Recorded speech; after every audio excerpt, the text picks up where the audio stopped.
Hello बच्चों, एक बार फिर से स्वागत है आपका अपने YouTube channel UP board PCM में। आज हम बात करेंगे कक्षा 10वीं के विज्ञान का जो प्रतिदर्श प्रश्न पत्र है जो कि बोर्ड द्वारा निर्धारित है, इसके बारे में। तो ये वर्ष 2023-24 के लिए मॉडल पेपर तैयार किया गया है बोर्ड के द्वारा और इसका पहला पार्ट हमने अपलोड कर दिया है, जिसमें कि OMR शीट पर आधारित जो प्रश्न है टोटल 20, उनके जवाब हमने पहले से ही लोड करके रखे हैं और आज हम इसका दूसरा पार्ट लेकर के आए हैं और उसमें हम जो वर्णनात्मक प्रश्न है यहाँ के आगे के प्रश्नों को देखेंगे। तो यहाँ पे आप देखिए पहला सवाल, और हमने यहाँ पे सवालों का जवाब पहले ही लिख रखा है ताकि हम आपका समय बचा सकें और वीडियो को भी थोड़ा छोटा किया जा सके। पहला प्रश्न है खंड बा का प्रश्न नंबर 1 और इसमें 2 सवाल हैं। जैसे ये आपका पेपर मॉडल है, बिल्कुल ऐसे ही बोर्ड परीक्षा के अंदर भी आएगा, तो आप इसलिए इसको बेहतर तरीके से सॉल्व करें और अभ्यास भी करते रहें। पहले प्रश्न का पहला खंड है, दृष्टि दोष किसे कहते हैं, ये कितने प्रकार के होते हैं। तो इसका जवाब हम आपको दिखाते हैं। ये पहले से हमने लिखा है ताकि हम आपका वक्त बचा सकें। तो परिभाषा है दृष्टि दोष की। क्या है परिभाषा? कभी कभी नेत्र धीरे धीरे अपनी समंजन क्षमता खो देता है। समंजन क्षमता मतलब फोकस दूरी कम या अधिक करने की क्षमता को खो देता है। ऐसी स्थिति में व्यक्ति वस्तुओं को आराम से सुस्पष्ट नहीं देख पाते। नेत्र में अपवर्तन दोषों के कारण, चूंकि वस्तुओं का दिखाई देना एक अपवर्तन की घटना होती है, तो नेत्र में अपवर्तन दोषों के कारण दृष्टि स्पष्ट नहीं हो पाती, यानी साफ साफ नहीं दिखाई देता है। तो ऐसे दोष को हम बोलते हैं दृष्टि दोष। इसको आप ऐसे भी लिख सकते हो कि जब कभी नेत्र की समंजन क्षमता समाप्त हो जाती है तो उस नेत्र में दृष्टि दोष होता है। और उसके बाद यहाँ पे थोड़ा गलती है, दृष्टि दोष। और फिर यहाँ पे हमने लिखा है आगे कि ये 3 प्रकार का होता है, क्योंकि सवाल में पूछा था दृष्टि दोष किसे कहते हैं, ये कितने प्रकार का होता है। तो इसका जवाब आगे आपको देखिए दिखा रहे हैं। पहला है निकट दृष्टि दोष, दूसरा दूर दृष्टि दोष और तीसरा जरा दृष्टि दोष या जरा दृष्टि बाधिता भी इसको कहते हैं। और सवाल में जितने नंबर का पूछा जाए उसी हिसाब से आपको काम करना है। उसके बाद अगला सवाल दूसरा, हमें आकाश में इंद्रधनुष केवल वर्षा के पश्चात ही क्यों दिखाई देते हैं। तो इसका जवाब यहाँ पे है। वर्षा के समय पानी की सूक्ष्म बूंदों अथवा कणों पर पड़ने वाली सूर्य की किरणों का विक्षेपण होता है, जिससे श्वेत रंग अपने घटक रंगों में वियोजित हो जाता है, जिससे इंद्रधनुष का निर्माण होता है। जब बरसात होती है तो पानी की कुछ बूंदें वायुमंडल में रह जाती हैं और जब प्रकाश की किरण उस पर आती है सफ़ेद सफ़ेद, तो वो जो पानी की बूंदें जो आकाश में रुकी रहती हैं वायुमंडल में, उन बूंदों में होती है ये आंतरिक परावर्तन की घटना होती है, जिसकी वजह से पानी की बूंदें प्रिज्म के जैसा व्यवहार करती हैं और वो घटक रंगों में वियोजन होना शुरू हो जाता है। तो पूरा यहाँ पे डीपली नहीं लिखना है आपको, आप केवल इतना लिख के भी काम चला सकते हैं कि वर्षा के समय पानी की सूक्ष्म बूंदें अथवा कणों पर पड़ने वाली सूर्य की किरणों का विक्षेपण हो जाता है, जिससे श्वेत रंग अपने घटक रंगों में वियोजित हो जाता है, जिससे इंद्रधनुष का निर्माण होता है।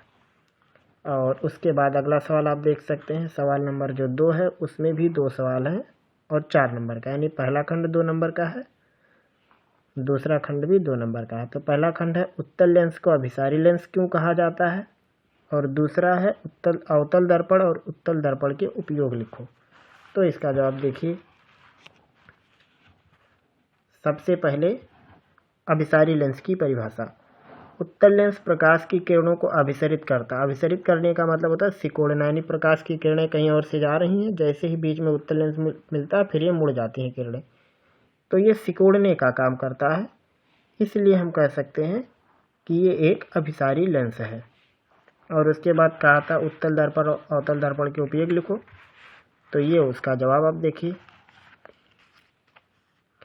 अवतल दर्पण का इस्तेमाल करते हैं दंत चिकित्सा में, और उसके बाद सैलून वगैरह में करते हैं। तो केवल एक ही उपयोग लिखना है, क्योंकि ये दूसरा जो है वो 2 नंबर का है, ये तो ये 2 नंबर का है, तो उस हिसाब से आपको केवल इतना ही जवाब लिखना, ढेर सारा इसके बारे में डिटेल नहीं देनी। और फिर उत्तल दर्पण वाहनों में पीछे की वस्तुओं को देखने में इसका इस्तेमाल करते हैं। फिर उसके बाद अगला सवाल है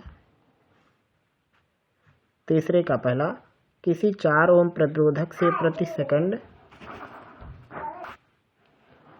100 जूल ऊष्मा उत्पन्न हो रही है, प्रतिरोधक के सिरों पर विभवांतर ज्ञात कीजिए। तो आइए इस सवाल का जवाब देखते हैं। ये यहाँ से इसका समाधान है। सवाल में क्या दिया है कि 4 ओम प्रतिरोधक है, आर, यहाँ पे आर की वैल्यू 4 है, तो यहाँ पे हमने लिखा आर की वैल्यू 4, और उसके बाद दिया है कि प्रति सेकंड 100 जूल ऊष्मा, यानी टी बराबर 1 सेकंड में ऊष्मा उत्पन्न हो रही है 100 जूल।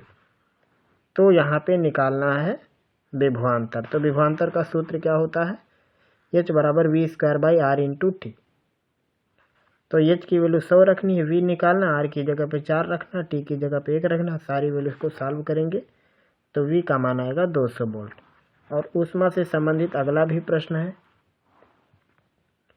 20 ओम प्रतिरोध की कोई विद्युत स्त्री 5 एम्पीयर की विद्युत धारा लेती है, 30 सेकंड में उत्पन्न ऊष्मा परिकलित कीजिए। इसका जवाब देखिए, आर की वैल्यू 20 ओम, करंट है 5 एम्पियर, समय है 30 सेकंड, निकालना है ऊष्मा। अब की बार वोल्टेज के बजाय एम्पियर दिया था, तो I² RT का मतलब इस्तेमाल किया। I की जगह पे 5 उसका वर्ग, R की जगह पे 20, T की जगह पे 30, सारी वैल्यू रखेंगे, जूल में आएगा। तो इसका जवाब हुआ है 15 जूल, 15,000 जूल या 15 किलो जूल भी लिख सकते हो। उसके बाद अगला सवाल है चौथा, इसमें 3 सवालों का सेट है, या तो आप ऊपर वाला 3 कीजिए या तो नीचे वाला 3 कीजिए। 6 नंबर का ये भी है, 6 नंबर का ये भी है। तो इसका जवाब हम देखते हैं आगे। तो पहला सवाल है इसमें, चुंबकीय क्षेत्र रेखाएं एक दूसरे को प्रतिच्छेदित क्यों नहीं करती, उसका जवाब।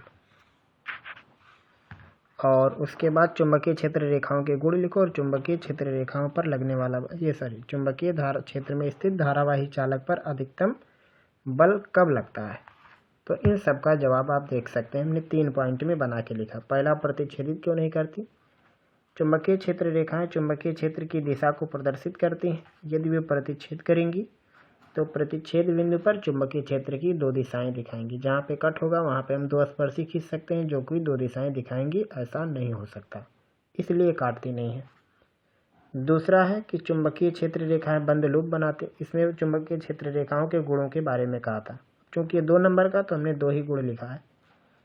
चुंबकीय क्षेत्र रेखाएं बंद लूप बनाती हैं। चुंबकीय क्षेत्र रेखाएं उत्तरी ध्रुव से निकलती हैं और दक्षिणी ध्रुव की ओर जाती हैं। और उसके बाद अगला था कि किसी धारावाही चालक पर अधिकतम बल कब लगता है।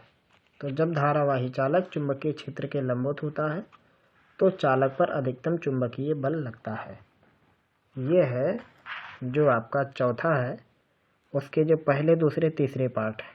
अब है उसका अथवा वाला पार्ट कि फ्यूज तार विद्युत संयंत्रों का बचाव कैसे करता है। यहाँ पे संधारित्र लिखा है कुछ, ये संयंत्र रहेगा।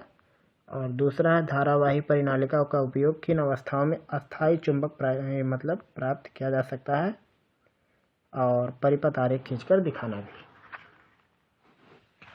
तो ऑप्शनल के जो 3 सवाल हैं उनका जवाब। पहला है फ्यूज तार कैसे काम करता है।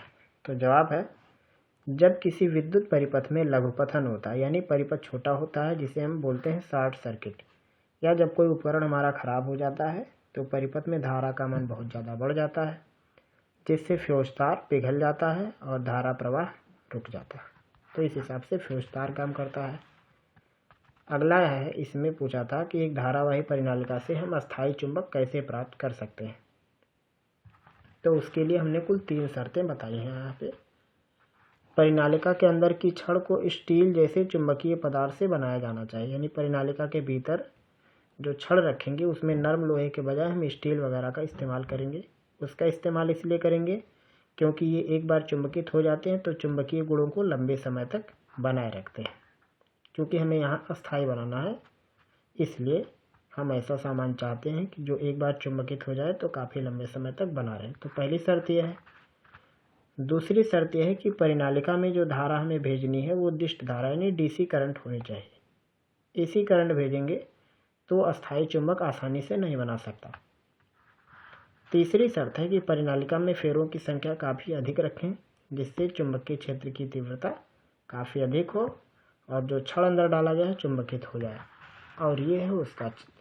यहाँ पे हमने एक परिनालिका ली है, उसके अंदर हमने एक रॉड डाला है, ये स्टील वगैरह का हो सकता है, और यहाँ पे हमने एक डीसी सप्लाई दी है जिससे ये एक अस्थायी चुंबक बन सकता है।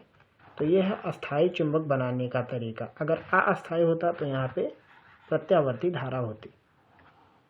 तो इस प्रकार से सॉल्व होता है इसका वर्णनात्मक प्रश्नों का पहला खंड, जो कि फिजिक्स पर आधारित है।